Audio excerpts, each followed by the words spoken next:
അവിഹിതം. രചനാവതരണം നന്ദു കൃഷ്ണ. ജയിച്ചു നിൽക്കുന്നവന്റെ പുഞ്ചിരിയോടെ ആദ്യം എല്ലാവരെയും നോക്കി. ചുറ്റുമുള്ളവരെല്ലാം തല കുനിഞ്ഞവിടെ ഇരിപ്പുണ്ട്. ആ നേരം അങ്ങനെ ആ കാഴ്ച അവന് നൽകിയ സന്തോഷം ചെറുതൊന്നുമായിരുന്നില്ല. എന്തോ വല്ലാത്തൊരു ക്രൂര സന്തോഷം. അപ്പോ ഇനിയൊന്നും പറയാനില്ലല്ലോ? കേൾക്കാനുമില്ലെന്ന് വിശ്വസിക്കാം. അല്ലെങ്കിൽ തന്നെ ഇനി എന്തു പറയാനും കേൾക്കാനുമാണ്? നെല്ലും പതിരും എല്ലാവർക്കും തിരിഞ്ഞല്ലോ. ആദി ചീത്തയും കൊള്ളാത്തവനും ഒക്കെ ആയിരിക്കും. പക്ഷെ കുടുംബം മറന്നൊന്നും ഇന്ന് വരെ ചെയ്തിട്ടുമില്ല, ഇനി അങ്ങോട്ട് ചെയ്യുകയുമില്ല. എന്തായാലും ഇത്രയുമൊക്കെ കുഴപ്പമുണ്ടാക്കി എനിക്ക് എന്റെ അച്ഛന്റെ കയ്യിൽ നിന്നും 3-4 തല്ല് വാങ്ങി തന്ന ഒരുത്തിയുണ്ടല്ലോ. ഇനി എനിക്ക് അവളെയാണ് കാണേണ്ടത്. അവന്റെ കണ്ണുകൾ ചുവരിലെ ക്ലോക്കിലേക്ക് പോയി. ട്യൂഷൻ തീരുന്ന സമയമായല്ലോ, ഞാൻ പോയി അവളെ ഒന്ന് കണ്ടിട്ട് വരാം. പാടു വീണ കവിളിൽ ഒന്ന് തലോടി എല്ലാവരെയും നോക്കിക്കൊണ്ട് ആദി ചാവിയുമായി ഇറങ്ങി. മോനെ ആദി, നീ ഇത് എങ്ങോട്ട് പോവാ? നിക്ക്. ഞാൻ പറഞ്ഞത് പാപ്പൻ കേട്ടില്ലേ? തിരിഞ്ഞു നിന്നുള്ള ചോദ്യത്തിൽ ആവോളം പുച്ഛം കലർന്നിട്ടുണ്ടായിരുന്നു. മോനെ ആദി, പാപ്പന്റെ ഭാഗത്തുനിന്നുണ്ടായ തെറ്റാണെന്ന് സമ്മതിക്കുന്നു. അതിനിപ്പോ നീ മോളെ പോയി കണ്ടെന്നും പറയല്ലേ, അവൾ പേടിക്കും. ഞാൻ ഞാൻ പറഞ്ഞ് മനസ്സിലാക്കി കൊടുത്തോളാം കുഞ്ഞിന്. ഞാൻ പറഞ്ഞാൽ എന്റെ മോൾക്ക് മനസ്സിലാകും. അവളെ ഞാൻ തിരുത്തിക്കോളാം. തൽക്കാലം മോൻ എന്റെ കുഞ്ഞിനെ കാണല്ലേ. അവന്റെ ചിരിയുള്ള മുഖം അയാളെ വല്ലാതെ ഭയപ്പെടുത്തിയിരുന്നു. അത് പറഞ്ഞാൽ എങ്ങനെ പാപ്പ ശരിയാവുന്നത്? കാള പെട്ടെന്ന് കേട്ടപ്പോഴേക്കും പാപ്പൻ കയറുമായിട്ട് ഇറങ്ങി പുറപ്പെട്ടതല്ലേ. അപ്പൊ പിന്നെ ആ കാളയെ ഞാനൊന്ന് കാണണ്ടേ? കാണണം, കണ്ടേ പറ്റൂ. പറഞ്ഞുകൊണ്ട് തന്നെ അവൻ വണ്ടി സ്റ്റാർട്ടാക്കി പുറത്തേക്ക് വേഗത്തിൽ ഓടിച്ചുപോയി.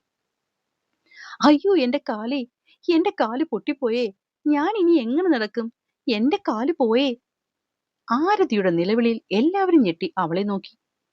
നിലത്തേക്ക് ചടച്ചു കൂടിയിരുന്നാണ് പെണ്ണിന്റെ കാറിൽ. രമേശനും ഗീതയും അവൾ പല്ലി ഞെരിച്ചു നോക്കിക്കൊണ്ട് നിന്നു. അതേസമയം ഷീബയ്ക്ക് ആദി മോളുടെ അടുത്തേക്ക് പോയതിന്റെ വെപ്രാളമായിരുന്നു. അവര് പാഞ്ഞു പിടിച്ച് പാപ്പന്റെ അടുത്തേക്ക് ചെന്നു. നിങ്ങൾ ഇപ്പോഴിവിടെ നിൽക്കുകയാണോ? ആ ചെക്കൻ പെണ്ണിന്റെ അടുത്തേക്കാണ് പോയേക്കുന്നത്. അവന്റെ ദേഷ്യത്തിന് പെണ്ണിനെ വല്ലതും ചെയ്താൽ. അവരങ്ങനെ പറഞ്ഞതും ഷാജിക്കും ഉള്ളിലൊരു ആന്തല് കയറി. ഞാൻ എന്നാ പോയിട്ട് വരാം.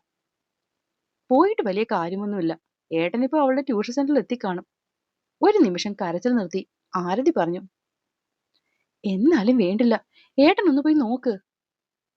പോയി നോക്കണ്ട പാപ്പ, ഇന്നത്തോടെ അവരിതിനൊരു തീരുമാനമാക്കട്ടെ. ഏട്ടൻ ഈ പെണ്ണിന്റെ വാചകം കേട്ട് നിൽക്കാതെ ഒന്ന് പോകാൻ നോക്ക്. ഇത്രയുമൊക്കെ ഇവൾ ഒറ്റയെടുത്തിയല്ലേ ഉണ്ടാക്കിയത്. എന്നിട്ട് ഏട്ടൻ പിന്നെയും അവളുടെ വർത്തമാനം കേട്ട് നിൽക്കുകയാണോ? ആരതിയെ നോക്കി ദഹിപ്പിച്ചുകൊണ്ടായിരുന്നു ആ ചോദ്യങ്ങളൊക്കെ. അതെന്ത് വർത്തമാനം അമ്മായി പറയുന്നത്? ഞാൻ എന്തുണ്ടാക്കിയെന്നാ? അത്രയും നേരം കാല് വയ്യ കൈ വയ്യ എന്നൊക്കെ പറഞ്ഞ് കീഴി പൊളിച്ചവനാണ് ഇപ്പൊ 2 കാലിൽ നടന്നു വന്ന് ഷീബയുടെ മുന്നിൽ നിന്നുകൊണ്ട് ചോദ്യം ചോദിക്കുന്നത്. ഇവിടെ ഇപ്പൊ ഉണ്ടായ എല്ലാ പ്രശ്നവും നീ ഒരുത്തി ഉണ്ടാക്കിയതല്ലേടി? ദേഷ്യം കയറി ഷീബ കത്തി കയറിയാണ് അങ്ങോട്ട് ചെന്നത്. ആ, ഇപ്പൊ എങ്ങനെ ഇരിക്കുന്നു? പ്രേമിച്ചത് നിങ്ങളുടെ മോള്. ആ പ്രേമം മറ്റാരും അറിയാതെ ഒതുക്കി തീർക്കാൻ പറഞ്ഞിട്ട് പഞ്ചായത്ത് മൊത്തം അറിയിച്ചത് നിങ്ങളുടെ ഈ നിൽക്കുന്ന ഭർത്താവ്. എന്നിട്ടും കുറ്റം എനിക്കാണോ? തല ഉയർത്തി പിടിച്ചുകൊണ്ടുള്ള അവളുടെ ചോദ്യത്തെ നേരിടാൻ കഴിയാതെ ഷീബ പതറിപ്പോയി. ഞാനിപ്പോ പറഞ്ഞതിൽ എന്തെങ്കിലും തെറ്റുണ്ടോ പാപ്പ? ഷാജിയും ഒന്നും മിണ്ടാതെ തലകുനിച്ചു നിന്നു. ഞാൻ പാപ്പനോടാണ് വന്ന് ചോദിച്ചത്. ദേവിക്ക് ആദ്യേട്ടനെ ഇഷ്ടമാണെന്ന് പാപ്പനോടാണ് പറഞ്ഞത്. അതും മറ്റാരും അറിയാതെ വേണം പാപ്പ പരിഹരിക്കാൻ എന്ന് പറഞ്ഞോണ്ട് തന്നെ അല്ലേ? അതല്ലാതെ ഒരു വെട്ടമെങ്കിലും എന്റെ ഏട്ടനും അവളെ ഇഷ്ടമാണെന്ന് വല്ലതും ഞാൻ പാപ്പനോട് പറഞ്ഞായിരുന്നോ? പറഞ്ഞോ പാപ്പ? ഇങ്ങനെ തല കുനിച്ചു നിൽക്കാതെ എനിക്കൊരു ഉത്തരം താ പാപ്പ. ദേഷ്യം കൊണ്ട് ആരതിയുടെ ഒച്ച നല്ലോണം പൊങ്ങി. മൂളാതെ പറ പാപ്പ. ഞാൻ ഒരു വട്ടമെങ്കിലും ആദ്യേട്ടന്റെ പേര് പറഞ്ഞായിരുന്നോ? ഇല്ല. കേട്ടല്ലോ? ഷീബയുടെ നേർക്ക് തിരിഞ്ഞായിരുന്നു ചോദ്യം. അല്ലെങ്കിൽ തന്നെ പാപ്പ, എന്റെ ഏട്ടന് അങ്ങനെ ഒരു ഇഷ്ടമുണ്ടായിരുന്നെങ്കിൽ ഞാൻ വന്ന് പാപ്പനോട് പറയുന്നതിന് മുൻപേ എന്റെ അപ്പനോടല്ലേ പറയുള്ളൂ. ഇങ്ങനെ ചാടി പുറപ്പെടുന്നതിന് മുമ്പ് പാപ്പൻ അതെങ്കിലും ഒന്ന് ആലോചിച്ചു കൂടായിരുന്നോ? ഇതിപ്പോ പാപ്പൻ ഒറ്റ ഒരാളാണ് ഇത്രയും പ്രശ്നം ഉണ്ടാക്കിയത്. എന്നിട്ടും കുറ്റം എനിക്ക്. ആലോചിച്ചു നോക്കിയാൽ ആരതി പറയുന്നതെല്ലാം ശരിയാണെന്നറിയാവുന്നതുകൊണ്ട് ഷീബയും ഷാജിയും ഒന്നും മിണ്ടിയില്ല. അയ്യോ എന്റെ കാല്, അയ്യോ എന്റെ കാലേ. പെട്ടെന്നുള്ള അവളുടെ കരച്ചിൽ ഷീബയും ഷാജിയും ഞെട്ടിപ്പോയി.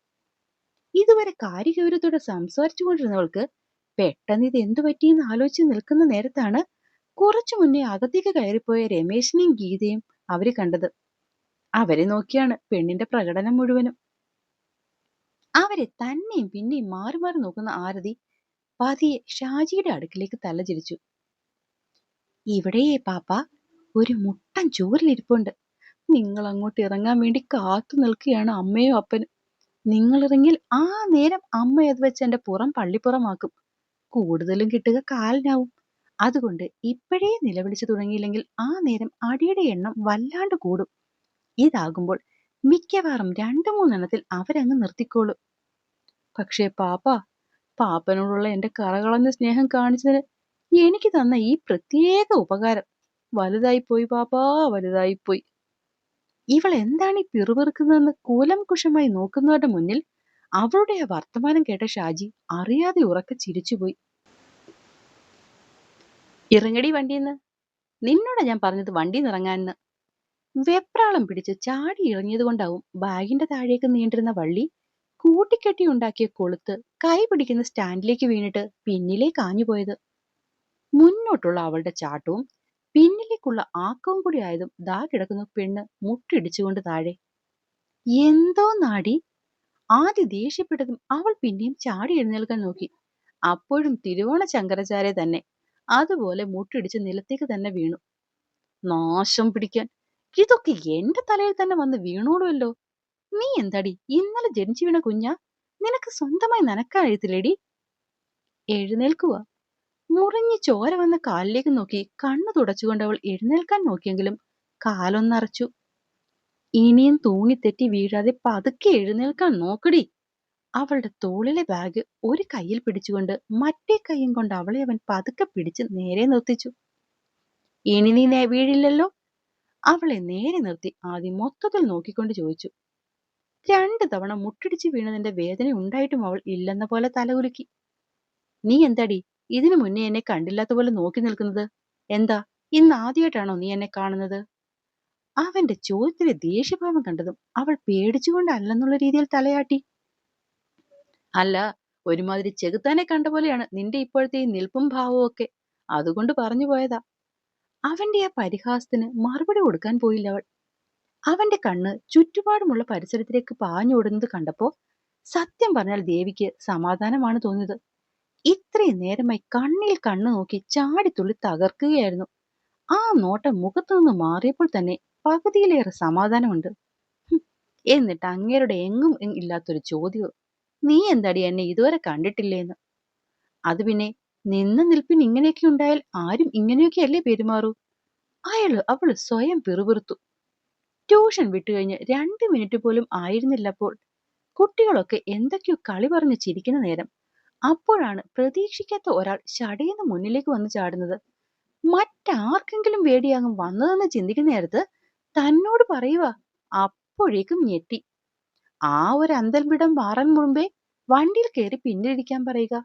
മുന്നിൽ നടക്കുന്നത് മനസ്സിലാക്കാതെ അന്തം വിട്ട് കുന്തം വിഴുങ്ങി നിന്നപ്പോൾ വായിൽ വന്ന് 3-4 തെറി അങ്ങോട്ട് വിളിച്ചു. കൈക്ക് പിടിച്ച് വലിച്ചു കയറ്റി ഇരുത്തി. പ്രണയവും ആരാധനയും കുശുമ്പും ദേഷ്യവും ഒക്കെയുള്ള 19 പെമ്പിള്ളാരുടെ ഇടയിലൂടെ പുള്ളിക്കൊപ്പം സഞ്ചരിക്കുക. ചേകുത്താൻ കുരിശ് കണ്ടതുപോലെ അല്ലാതെ വേറെ എങ്ങനെ ഞാൻ പ്രതികരിക്കണം എന്നാണ് ഇങ്ങനെ പറയുന്നത്? ഒരു ദീർഘനിശ്വാസം എടുത്തവൾ ആദ്യം തന്നെ നോക്കി പിന്നെയും കുറച്ചുനേരം കൂടി നിന്നു. വേറൊന്നും കൊണ്ടല്ല, മുന്നിൽ നടക്കുന്നതൊക്കെ സത്യമാണോ എന്ന് ഉറപ്പിക്കാൻ വേണ്ടി മാത്രം. എന്താടി നിന്റെ സ്കാനിങ് മൊത്തം കഴിഞ്ഞോ? എന്താ? അല്ല, എന്നെ നോക്കി വെള്ളമിറക്കി കഴിഞ്ഞോന്ന്. അവന്റെ ആ ചോദ്യം അവക്കൊട്ടും തന്നെ ഇഷ്ടപ്പെട്ടില്ല. അതവളുടെ മുഖത്ത് വ്യക്തമായി തെളിയുകയും ചെയ്തു. എന്താടി, ഞാൻ പറഞ്ഞത് അങ്ങോട്ട് ബോധിച്ചില്ലെന്ന് തോന്നല്ലോ മൂക്കും മോന്തയും കണ്ടാൽ. എനിക്ക് പോകണം. ഇരുട്ട് വീഴും തോറും കാവിന്റെ പരിസരമായതുകൊണ്ട് പല പല ശബ്ദങ്ങളും അവൾ കേൾക്കുന്നുണ്ടായിരുന്നു. പോകാം, പക്ഷെ അതിനു മുമ്പ് എനിക്ക് ചില കാര്യങ്ങൾ നിന്നോട് ചോദിക്കാനുണ്ട്. ആദ്യേട്ടൻ എന്ത് വേണേലും ചോദിച്ചോ, ഞാൻ മറുപടി തരാം. പക്ഷെ ഇവിടെ വെച്ച് വേണ്ട. ബാ, വീട്ടിൽ പോകാം. ചുറ്റുപാടും കണ്ണോടിച്ചുകൊണ്ട് അവൾ കുറച്ചുകൂടി ആദിക്കടുക്കിലേക്ക് ചേർന്ന് നിന്നു. തന്റെ അടുക്കിലേക്ക് നീങ്ങി വരുന്നവളെ ആദ്യ സംശയത്തോടെ നോക്കി. നീ തള്ളിക്കേറിക്കൊണ്ട് ഇത് എങ്ങോട്ടാ പെണ്ണെ വരുന്നത്? വല്ലാത്തൊരു ഈർച്ചകളോടെ ആദി അവളുടെ അടുത്ത് നിന്ന് മുന്നിലേക്ക് കയറി നിന്നു. പ്ലീസ് ആദിയേട്ടാ, ഇവിടെയൊക്കെ എനിക്ക് ശരിക്കും പേടിയാണ്. കാവിന്റെ ഉള്ളിൽ നിന്നും നിറയെ ശബ്ദം കേൾക്കുന്നില്ലേ? ബാ പോകാം നമുക്ക്. നോക്കിയേ, നേരം ഇരുട്ടി. അയ്യേ, ഈ പെണ്ണിത് എന്തൊരു പേടിച്ചു തൂറിയാ! ഒരു കാവാകുമ്പോൾ അതിൽ 100 കൂട്ടം പക്ഷികളും ചീവീടുകളും പാമ്പുകളും ഒക്കെ കാണില്ലേ? സന്ധ്യ മയങ്ങുമ്പോൾ അവരൊക്കെ കൂടണയുന്നതിനാൽ ഇതുപോലെ ശബ്ദങ്ങളൊക്കെ ഉണ്ടാക്കുകയും ചെയ്യും. അതിന് നീ എന്തിനാ പെണ്ണെ ഇങ്ങനെ ഒന്ന് വിറയ്ക്കുന്നേ? അവളെ കളിയാക്കിക്കൊണ്ട് സൈഡിലേക്ക് നോക്കുന്നവൻ കാണുന്നത് തല പൊക്കി നിൽക്കുന്ന ഒരു നാഗത്തെയാണ്. അയ്യോ!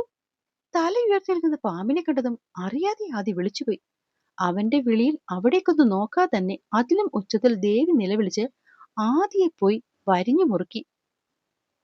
അവിടുത്തെ ആ ബഹളത്തിലും ശബ്ദത്തിലും പാമ്പിഴഞ്ഞു പോയെങ്കിലും തന്നെ ചുറ്റിപ്പിടിച്ചിരുന്നവളുടെ പിടച്ചിലും ബഹളത്തിലും അവന്റെ ശ്രദ്ധ ഒരു മാത്രം അവൾ മാത്രമായിട്ട് അങ്ങ് ചുരുങ്ങി. ശ്രീ, ശ്രീ, ഡി, പ്ലീസ് ആദിയേട്ടാ, പേടിയാ.